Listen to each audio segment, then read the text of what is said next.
गोपाल सिंह एक रिटायर्ड अध्यापक है। सुबह 10 बजे तक वे एकदम स्वस्थ प्रतीत हो रहे थे।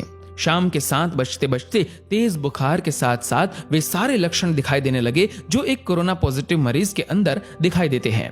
परिवार के सदस्यों के चेहरों पर खौफ साफ दिखाई पड़ रहा था। उनकी चारपाई घर के एक पुराने बड़े से बाहरी कमरे में डाल दी गई, जिसमें इनके पालतू कुत्ते मार्शल का बसेरा है। गोपाल जी कुछ साल पहले एक छोटा सा घायल पिल्ला सड़क से उठाकर लाए थे और अपने बच्चे की तरह उसे पाला और उसका नाम रख दिया मार्शल। इस कमरे में अब गोपाल जी, उनकी चारपाई और उनका प्यारा मार्शल है। दोनों बेटों बहुओं ने दूरी बना ली और बच्चों को भी पास ना जाने के निर्देश दे दिए गए। सरकार द्वारा जारी किए गए नंबर पर फोन करके सूचना दे दी गई। खबर मोहल्ले भर में फैल चुकी थी, लेकिन मिलने कोई नहीं आया।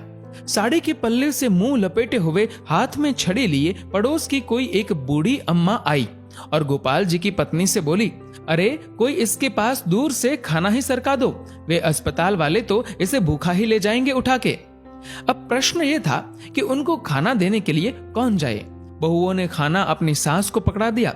अब गोपाल जी की पत्नी के हाथ थाली पकड़ते ही कांपने लगे, पैर मानो खूंटे से बांध दिए गए हो।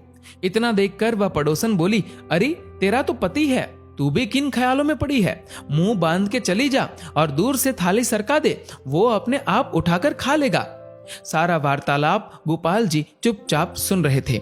उनकी आंखें नम थी और कांपते होठों से उन्होंने कहा कि कोई मेरे पास ना आए तो बेहतर है, मुझे भूख भी नहीं है। इसी बीच एम्बुलेंस आ जाती है और गोपाल जी को एम्बुलेंस में बैठने के लिए बोला जाता है। गोपाल जी घर के दरवाजे पर आकर एक बार पलटकर अपने घर की तरफ देखते हैं। पोती पोते पहली मंजिल की खिड़की से मास्क लगाए दादा को निहारते हुए और उन बच्चों के पीछे सर पर पल्लू ओढ़े उनकी दोनों बहुएं दिखाई पड़ती है। घर के दरवाजे से हटकर बरामदे पर दोनों बेटे काफी दूर अपनी मां के साथ खड़े थे।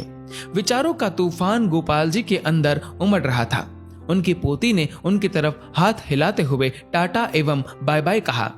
एक क्षण को उन्हें लगा कि जैसे जिंदगी ने अलविदा कह दिया हो। गोपाल जी की आंखें लबलबा उठी। उन्होंने झुककर अपने घर की दहलीज को चूमा और एम्बुलेंस में जाकर बैठ गए। उनकी पत्नी ने तुरंत पानी से भरी बाल्टी घर की उस दहलीज पर डाल दी जिसको गोपाल जी चूमकर एम्बुलेंस में बैठे थे। इसे तिरस्कार कहो या मजबूरी, लेकिन यह दृश्य देखकर कुत्ता भी रो पड़ा और उसी एम्बुलेंस के पीछे पीछे हो लिया जो गोपाल जी को अस्पताल लेकर जा रही थी। गोपाल जी अस्पताल में 14 दिनों के ऑब्जर्वेशन पीरियड में रहे। दोबारा टेस्ट किया गया तो उनकी रिपोर्ट सामान्य थी।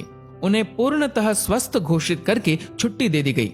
जब वह अस्पताल से बाहर निकले तो उनको अस्पताल के गेट पर उनका कुत्ता मार्शल बैठा दिखाई दिया। दोनों एक दूसरे से लिपट गए। एक की आंखों से गंगा तो एक की आंखों से यमुना बहे जा रही थी। जब तक गोपाल जी के बेटों की लंबी गाड़ी उन्हें लेने पहुंचती, तब तक वो अपने कुत्ते को लेकर किसी दूसरी दिशा की ओर निकल चुके थे। उसके बाद वो कभी दिखाई नहीं दिए। आज उनके फोटो के साथ उनकी गुमशुदगी की खबर छपी है। अखबार में लिखा है कि सूचना देने वाले को 40,000 का इनाम दिया जाएगा। 40,000। हाँ, पढ़कर ध्यान आया कि इतनी ही तो मासिक पेंशन आती थी उनकी, जिसको वो परिवार के ऊपर हंसते हंसते उड़ा दिया करते थे। एक बार आप गोपाल जी की जगह पर स्वयं को रखकर देखो। कल्पना करो कि इस कहानी में गोपाल जी का किरदार आप हो। आपका सारा अहंकार और सब मोह माया खत्म हो जाएगी। हे कोरोना, तू पूरी दुनिया में मौत का तांडव कर रहा है, पर सचमुच में तूने जीवन का सार समझा दिया है।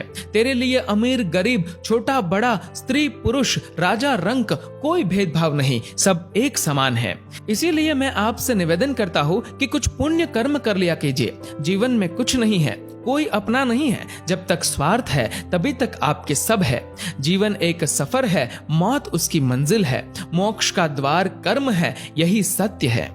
दोस्तों, इस वीडियो को लेकर आपकी क्या राय है नीचे कमेंट करके जरूर बताइएगा। और अगर आपको ये वीडियो अच्छा लगा तो इस वीडियो को लाइक करिएगा, शेयर करिएगा ज्यादा से ज्यादा लोगों तक। और ऐसे ही और भी इंस्पिरेशनल वीडियोस के लिए सब्सक्राइब करें हमारे यूट्यूब चैनल को और फेसबुक पर फॉलो करें हमारे पेज को। धन्यवाद।